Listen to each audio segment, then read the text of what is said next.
बलोचिस्तान में दहशतगर्दी जे वधंदड़ वाक़िअनि हिकु भेरो ॿीहर इहो सवाल साम्हूं आंदो आहे त अमन अमान खे वधीक मज़बूत बणाइण लाइ पुलिस जो किरदारु कीअं वधीक असराइतो बणाए सघिजे थो। छा मौजूदा पुलिसिंग जो निज़ाम नवनि चैलेंजिस खे मुंहुं ॾियण लाइ काफ़ी आहे ऐं छा गुड गवर्नेंस उन जे क़याम में अहम किरदारु अदा करे सघे थी। बलोचिस्तान जेको राज़ी जे लिहाज़ खां मुल्क जो सभ खां वॾो सूबो आहे, जेको वसी जाग्राफियाई ॾूरान इलाइक़नि, महदूद वसीलनि ऐं तेज़ी सां तब्दील थींदड़ सिक्योरिटी हालतुनि सबबि पुलिस खे केतिरनि चैलेंजनि खे मुंहुं ॾियणो पवे थो।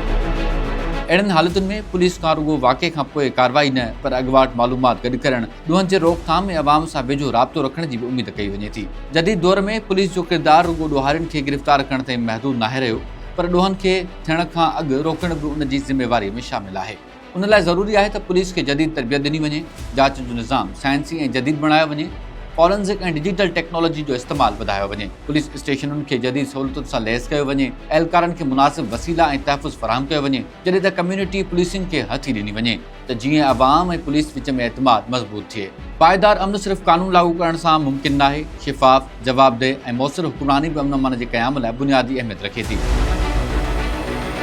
जॾहिं सरकारी इदारा अवाम जा मसइला बर वक़्तु हल कनि, करप्शन ते ज़ाब्तो आणनि, इंसाफ़ ताईं आसानी सां रसाई फ़राहम कनि ऐं बुनियादी सहूलियतूं बहितर बणाइनि, तॾहिं अवाम जो रियासती इदारनि ते एतमाद वधे थो, जेको ॾोहनि जी रोकथाम में पिणु मददगार साबित थिए थो।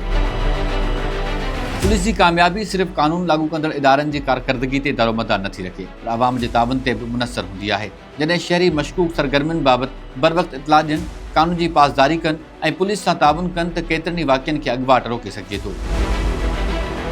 साॻिए वक़्तु पुलिस लाइ बि ज़रूरी आहे त उहा अवाम सां एतिराम, शिफ़ाफ़ियत ऐं पेशेवराने रवैयो अख़्तियार करे त जीअं माण्हुनि जो एतमाद वधीक मज़बूत थिए। माहिरनि जो ख़्यालु आहे त बलूचिस्तान में अमन जी बहितरी लाइ पुलिस सुधारनि खे तरजीह ॾियणु, बर्तिन में मेरिट, मुसलसल तरबियत, जदीद जांच, एहतिसाब, टेक्नोलॉजी जो इस्तेमालु ऐं गुड गवर्नेंस खे गॾु खणी हलणु ज़रूरी आहे। इन सां गॾु सियासी ऐं समाजी तजिए निगारनि जो इहो बि चवणु आहे त बलूचिस्तान जा मसइला सिर्फ़ सिक्योरिटी ताईं महदूद न आहिनि। संदनि ख़्यालु आहे त सूबे में सालनि खां मौजूदु सरदारी निज़ाम, ख़राब हुक्मरानी, करप्शन, तरक़ियाती मनसूबनि ते सुस्त रफ़्तारी, तालीम जी कमज़ोर सूरतहाल, बेरोज़गारी ऐं बुनियादी सहूलियतुनि जी खोट बि अहिड़ा अंसुर आहिनि जेके दहशतगर्दी खे हथी ॾियनि था। माहिरनि जो चवणु आहे त जॾहिं नौजवाननि खे मयारी तालीम, रोज़गार ऐं तरक़ी जा बराबरि मौक़िया न मिलनि, जॾहिं सरकारी इदारनि ते एतमाद घटिजी वञे ऐं हुक्मरानी में शिफ़ाफ़ियत ऐं एहतिसाब जी खोट हुजे, तॾहिं शिदत पसंद तंज़ीमूं अहिड़ियुनि हालतुनि मां फ़ाइदो वठण जी कोशिशि करे सघनि थियूं।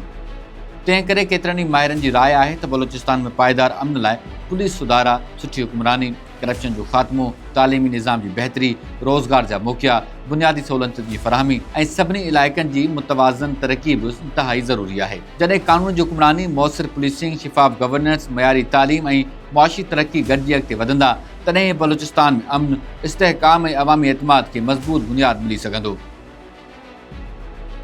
ऐं जॾहिं पुलिस मज़बूत, पेशावर ऐं अवाम दोस्त हूंदी, तॾहिं क़ानून जी अमलदारी वधीक मौसर थींदी ऐं अमन अमान जी सूरतहाल में बहितरी आणण जा इम्कान वधंदा। इन सां गॾु जेकॾहिं गुड गवर्नेंस खे अमली शिकिल ॾिनी वञे, इदारनि खे मज़बूत बणायो वञे ऐं अवाम जो एतमाद बहाल कयो वञे, त अमन ऐं इस्तेहकाम ॾांहुं वधीक मज़बूत क़दम खणी सघजनि था।